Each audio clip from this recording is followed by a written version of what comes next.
A repercussão sobre a suposta presença de tropas norte-coreanas em solo ucraniano é um excelente exemplo de um aspecto da manipulação da imprensa internacional sobre a Coreia do Norte. O boato surgiu de espiões ucranianos em meados de outubro.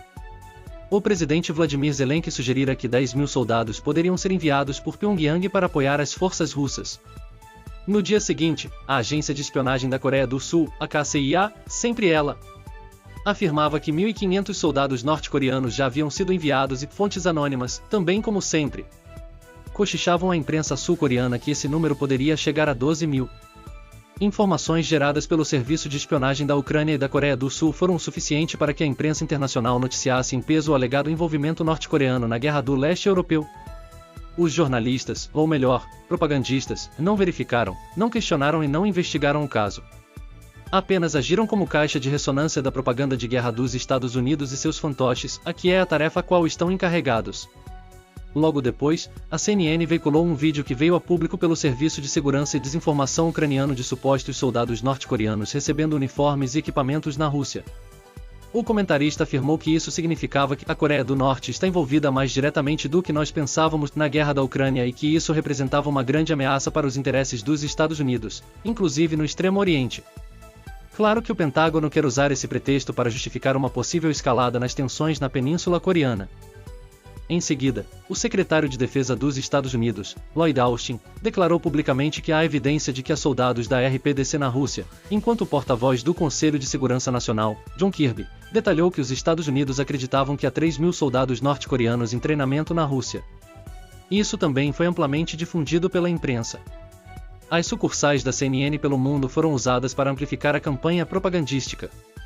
No programa do propagandista americano William Vac na CNN Brasil, um especialista da casa sugeriu que a Coreia do Norte poderia estar recebendo garantistas de que a Rússia vai ajudá-la a aprimorar seu poderio de ameaça não apenas à Coreia do Sul e ao Japão, mas também aos Estados Unidos. Assinado por quê? Porque a Coreia do Norte faz testes de mísseis no mar territorial do Japão e ameaça o tempo todo a Coreia do Sul. Agora, qual é o temor das autoridades dos Estados Unidos com esses soldados norte-coreanos? A Coreia do Norte tem cerca de 50 ogivas atômicas e até agora a Coreia do Norte conseguiu que um dos seus mísseis, o Hwasong-18, chegasse até o Oceano Pacífico.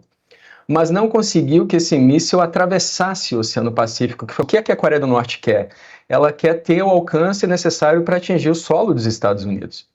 Então, o alerta do Austin, do secretário de Defesa dos Estados Unidos, é esse. O que a Rússia vai dar para a Coreia do Norte para ter soldados norte-coreanos morrendo pela Rússia em território russo ou ucraniano, William?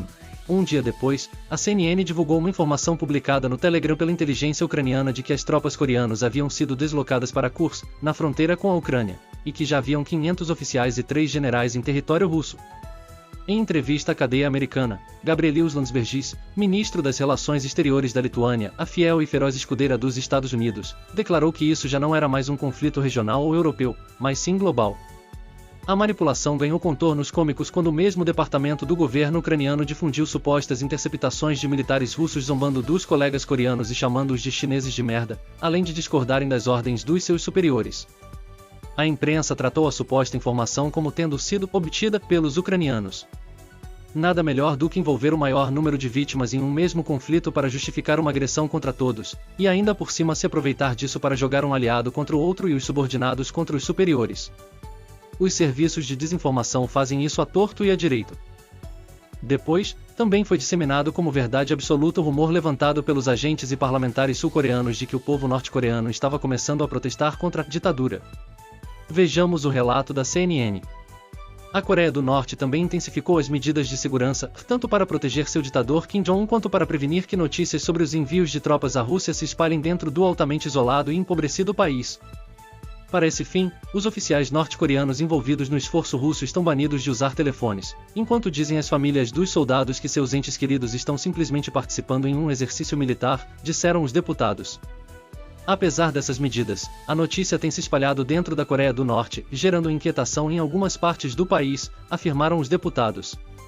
Alguns residentes e soldados têm expressado temor de serem enviados à Rússia, enquanto outros têm questionado por que eles estão sendo sacrificados por um país diferente, acrescentaram. Obviamente os serviços de desinformação não perderiam a oportunidade de inventar mais uma das milhares de histórias sobre a insatisfação com o regime, cada vez mais enfraquecido e prestes a cair. Então vieram novas confirmações, na expressão da Associated Press, das acusações ucranianas. A porta-voz do Pentágono, Sabrina Singh, concordou que soldados coreanos estavam na região de Kursk e o secretário-geral da OTAN, Mark Rutte, adotou a mesma postura. Singh ainda fez ameaças à Coreia, em se nós vermos tropas da RPDC se movendo para as linhas de frente, elas serão cobeligerantes na guerra. Esse é um cálculo que a Coreia do Norte tem que fazer. A origem das informações é unilateral, os serviços de desinformação dos satélites dos Estados Unidos. Mas isso é suficiente para serem consideradas verdadeiras pela propaganda ocidental. É a repetição do velho modelo segundo o qual a CIA, ou seus tentáculos, planta uma informação falsa ou não totalmente correta para que o aparato de propaganda imperialista, disfarçado de imprensa profissional, martele na cabeça do público aquilo que o imperialismo quer que as pessoas pensem. Assim, a DW alemã veiculava que a presença norte-coreana leva a guerra na Ucrânia a outro patamar. O canal 26 da Argentina dizia que a Rússia estava oferecendo esclarecimentos sobre a chegada de soldados norte-coreanos ao seu território. Não era uma chegada suposta, mas sim garantida, nas palavras da emissora. O jornal O Globo, principal instrumento de propaganda para os Estados Unidos controlarem o Brasil, também dá as acusações como verdades irrefutáveis. O que a Coreia do Norte ganha enviando tropas para lutar na Rússia contra a Ucrânia? Pergunta um articulista. As autoridades norte-coreanas denunciaram a nova campanha propagandística. Kim Il-hwa, primeiro secretário da missão permanente do país ante das Nações Unidas, afirmou que as acusações não passam de manobras sujas para disfarçar o envio de armas proibidas dos Estados Unidos e seus seguidores para a guerra da Ucrânia. A missão coreana também as chamou de rumores estereotipados sem nenhuma base. Mas isso não mereceu manchete na imprensa ocidental. Pelo contrário, quando o porta-voz do Kremlin, Dmitry Peskov, desmentiu as acusações, a Voice of America, a criada pela CIA e financiada pelo governo americano, disse que era ele quem estava mentindo. As provas usadas pela VOA para refutar Peskov? Ora, a palavra do governo americano e de seus satélites, bem como as mesmas notícias espalhadas pela imprensa internacional. Agora, uma das notícias mais recentes é a de que os soldados coreanos já estão dentro do território da Ucrânia, segundo disseram a CNN oficiais de inteligência ocidentais. Eu espero não demorar a ler as notícias da conquista de Kiev e derrubada de Zelensky pelos soldados norte-coreanos, fincando a bandeira da Coreia no lugar do pano de chão bandeirista.